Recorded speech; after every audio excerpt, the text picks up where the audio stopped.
Salut les investisseurs malins, j'espère que tu vas bien. Je m'appelle Gabriel Jarosson. Aujourd'hui, je vais analyser le projet EONEF, anciennement Zephyr Solar, sur SoWeFund en levée de fonds. Encore SoWeFund, ils sont partout en ce moment, il y a des startups dans tous les sens. On va regarder ça ensemble, on va analyser le projet à partir de mes critères d'investissement gagnants. Si tu les connais pas, tu peux bien sûr les télécharger dans la description avant de regarder cette vidéo, c'est important, tu comprendras mieux de quoi je parle. Avant de commencer également, si t'es pas encore abonné à la chaîne YouTube Léonis, si c'est ta première fois ici, si c'est pas ta première fois mais que t'es pas abonné, tout ça ensemble, je t'invite à cliquer sur le bouton s'abonner juste en dessous de cette vidéo, le bouton est juste là pour t'abonner à la chaîne YouTube Léonis, ne rater aucune vidéo dès que je les publie et rejoindre plusieurs milliers d'investisseurs malins. C'est parti.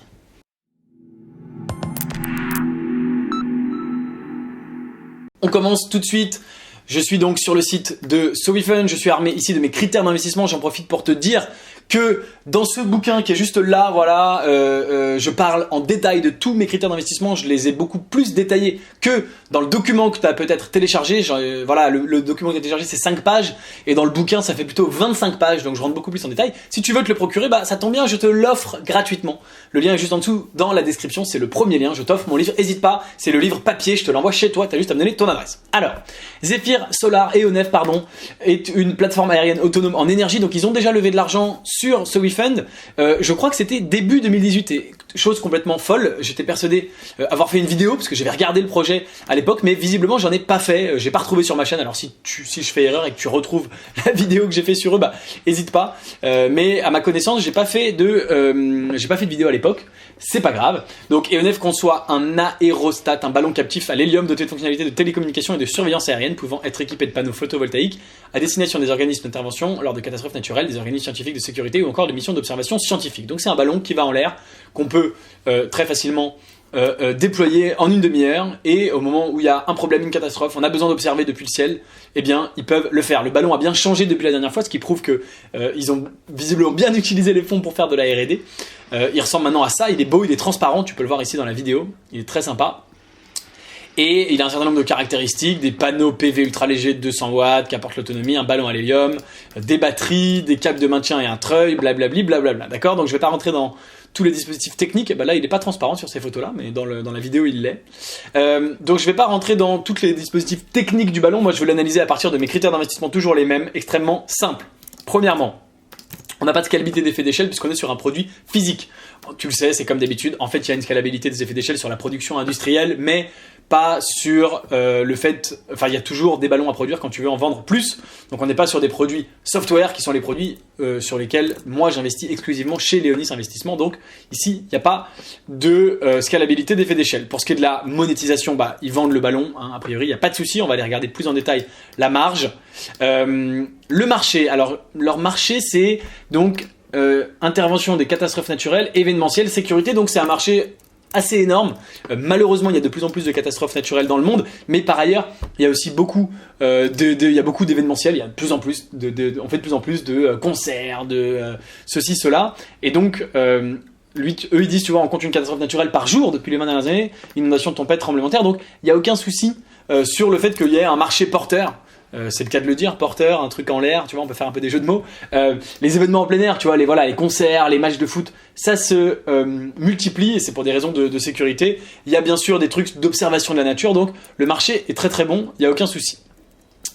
Qu'est-ce qu'on a ensuite? Donc on a bien sûr l'équipe l'Unfair Advantage. Alors l'Unfair Advantage, bah, on va faire très simple, hein. Je crois que ils sont protégés par des brevets, j'imagine. Non, rien. Oh mon Dieu. Alors comment ça se fait que je trouve pas le mot brevet là-dessus? Intéressant, on va regarder. Donc avec la question de l'Unfair Advantage, je cherche à répondre toujours à la question: est-ce que toi et moi demain on s'appelle, tu me dis tiens Gabriel, j'ai vu ta vidéo, c'est sympa, si on créait un concurrent à EONEF et qu'on allait faire la même chose et qu'on allait leur piquer leur marché, est-ce qu'on va avoir plus de facilité ou plus de mal à y arriver? Évidemment, s'ils ont des brevets, on a plus de mal à y arriver parce qu'on peut pas faire la même chose. S'ils n'ont pas de brevets, ils n'ont pas l'air d'en avoir, sinon ce serait mentionné sur la page, et ben on peut faire exactement pareil et aller plus vite, puisque ils disent dans la vidéo qu'ils ont déployé que 3 ballons jusqu'à présent, donc ce qui veut dire qu'ils ont évidemment pas une forte traction, ils n'ont pas prouvé encore qu'ils peuvent aller sur leur marché, donc qu'ils peuvent prendre une grosse partie de leur marché, donc la traction aujourd'hui est assez faible, même s'il y a, je suis sûr, un besoin là-dessus, mais on est tous d'accord pour dire que oui, leur solution a l'air pratique, mais entre il y a un besoin potentiel identifié et que eux-mêmes arrivent à le vendre, voilà, c'est pas forcément la même chose. Je dis pas qu'ils sont incapables de le vendre, évidemment, loin de là, mais aujourd'hui, ils n'ont pas démontré. Être investisseur, c'est vraiment se fonder sur les faits et ce qui a été réalisé jusqu'à présent. Donc ils ont fait une mission avec GeoLinks, société fondée par les biologistes collaborent afin de développer des produits permettant le suivi des espèces sauvages. Donc c'est très sympa, très intéressant. Événements en plein air, exemple de mission, historique, ils sont nés en 2016, la startup s'appelait à l'époque Zephyr Solar.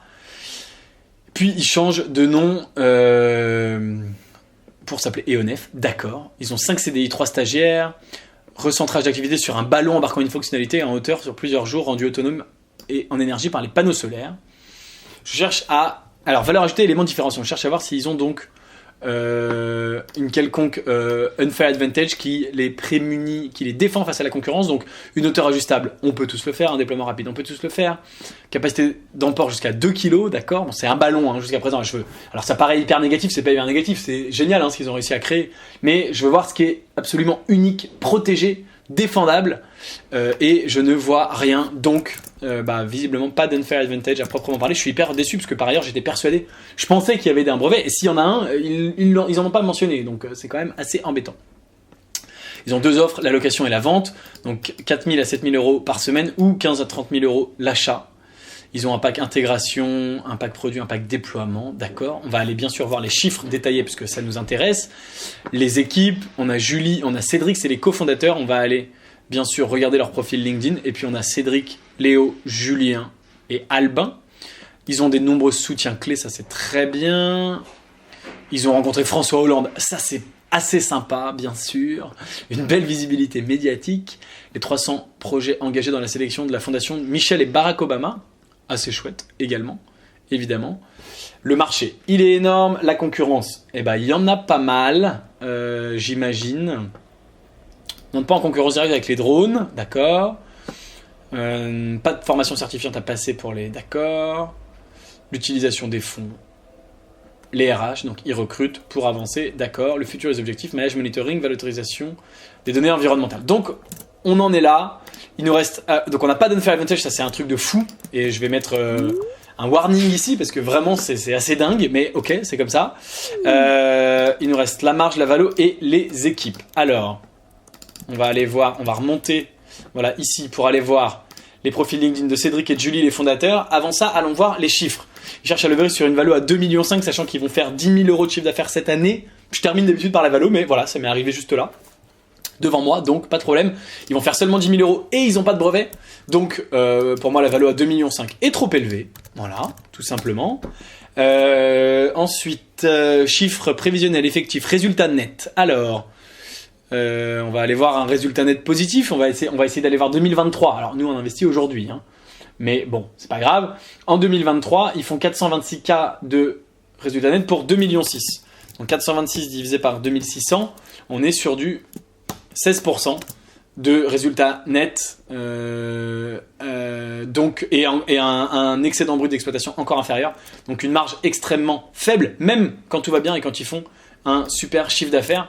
Donc évidemment, on est sur une marge qui n'est pas du tout suffisante. On veut au moins 50% pour investir chez Léonis Investissement, au moins 50% de marge. La marge, c'est primordial. S'il n'y a pas de marge, on ne peut pas réinvestir pour se développer. On est obligé de lever des fonds auprès d'investisseurs. On ne peut pas rémunérer ses investisseurs avec des dividendes et on ne peut pas valoriser sa boîte pour qu'elle se fasse racheter parce qu'elle se fait racheter en partie sur un multiple de sa marge. Les fondateurs, Cédric, il fait ça depuis 5 ans et demi, presque 6 ans. C'est sa première startup, il sort de l'ENSEAD et lui, il est le CEO et il a un profil...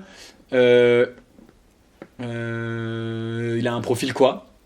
Voilà, il a un profil quoi ? Art décoratif, création industrielle. D'accord, et art appliqué. Ok. Julie, sa cofondatrice, elle fait ça depuis 5 ans et demi aussi. Ouais, c'est ça, ils ont commencé tous les deux en mars 2014. C'est aussi sa première expérience entrepreneuriale et elle vient de Sciences Po. École de management de l'innovation et elle a reçu son diplôme avec honneur, bravo, cum laude. La prononciation latine, vous me la passerez évidemment. Et quelle est sa spécialité ? On ne sait pas. Donc une équipe inexpérimentée, pas forcément hyper complémentaire. Enfin, probablement que Cédric il a designé un peu le produit, mais on ne sait pas s'il est très technique techos. Et Julie, on espère qu'elle fait la partie financière et la partie marketing et la partie...